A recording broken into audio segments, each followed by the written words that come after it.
আপনাদের কাছে এইটাই প্রশ্ন, আমাদের কি অপরাধ ছিল?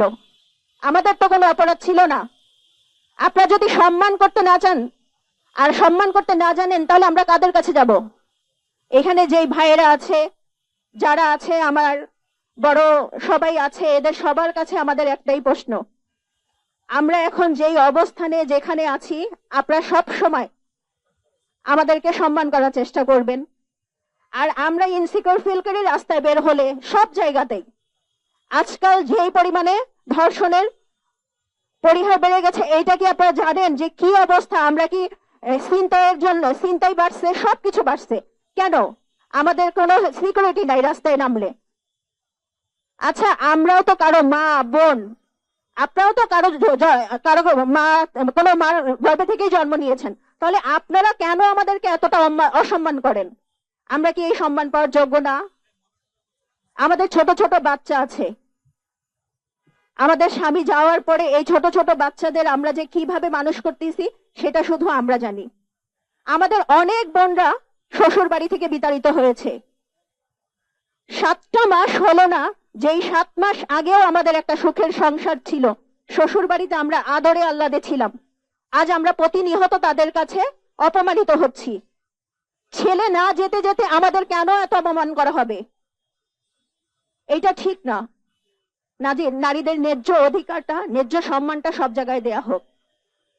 আর যেই আন্দোলনের ডাকে সাড়া দিল আমাদের হাজবেন্ডরা, আমরা সব সময় চাইবো যে এই ভাইয়াদের আপুদের সহযোগ আমাদের সাথে যেন থাকে, তারা যেন সব সময় আমাদের দিকে দৃষ্টিকোণটা রাখে।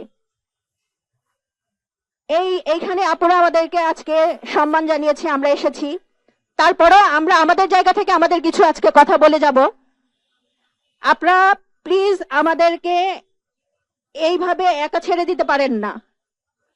আপনারা কিন্তু একটা বারও কেউ আমাদের বাসায় গিয়ে খোঁজ নেন নাই যে আমাদের বাচ্চাগুলো কিভাবে আছে, আমরা কিভাবে আছি, আমরা আদৌ কিভাবে চলতেছি। এই 7টা মাস ধরে একটা বার আমাদের কেউ খোঁজ নেয় নাই। ঠিক আছে? তো আপনারা আপনাদের সবার জায়গা থেকে, আপনাদের নিজ নিজ জায়গা থেকে কাজগুলো সুন্দরভাবে করবেন, আমাদের পাশে সহযোগিতার হাত বাড়িয়ে দিবেন। অবশ্যই সুন্দর দেশ গড়ার জন্য আমরাও আপনাদের সাথে আছি। যেভাবে সুন্দর দেশ গড়ার জন্য আমাদের হাজবেন্ডরা জীবন দিয়ে গেছে, সুন্দর একটা দেশ আমরা সবাই চাই, সুন্দর একটা রাষ্ট্র আমরা সবাই চাই।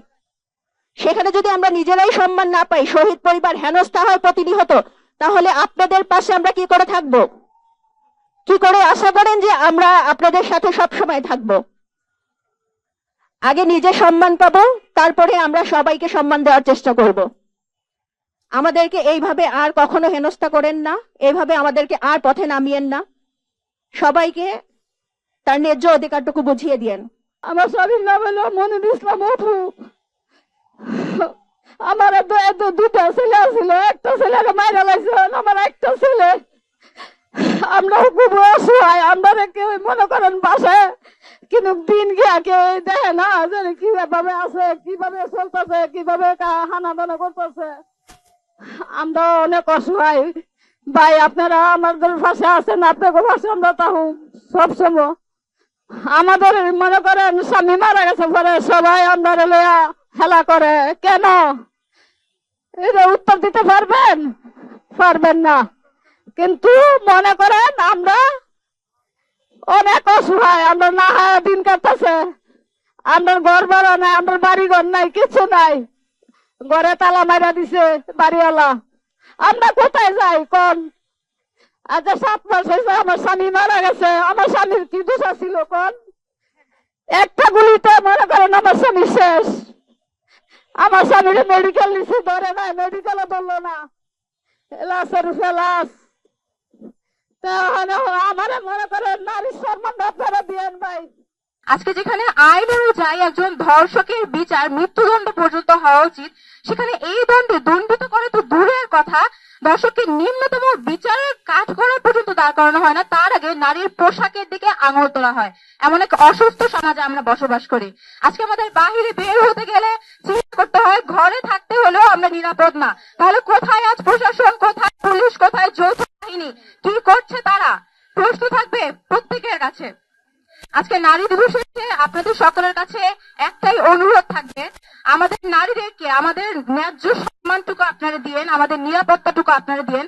অন্যথায় এসব অন্যায়, নিপীড়ন, নির্যাতনের বিরুদ্ধে আমরা নারীরা ফ্যাসিবাদের পতনের সময় যেমন মিছিলের প্রথম সারিতে থেকে আন্দোলন করে গেছি, এখনো আমরা রাজপথে থেকে আন্দোলন করে যাব। আপনাদের সবাইকে, যারা নারীরা আছেন, আহ্বান জানাবো, আপনারা হার মেনে যাবেন না। কনফিডেন্ট থাকুন, আত্মবিশ্বাস রাখুন এবং আপনাদের নিজেদের ন্যায্য অধিকার নিয়ে ন্যায্য দাবিতে সবসময় রাজপথে থাকবেন, আমাদের সাথে ঐক্যবদ্ধ থাকবেন। আমরা একসাথে লড়াই করে যাব। এই অসুস্থ চিন্তাধারা, এই অসুস্থ সমাজ থেকে এই সকল অপরাধ, নারীর বিরুদ্ধে নিপীড়ন, নির্যাতন, ধর্ষণ সবকিছুর অবসান আমরা নারীরাই করে যাব।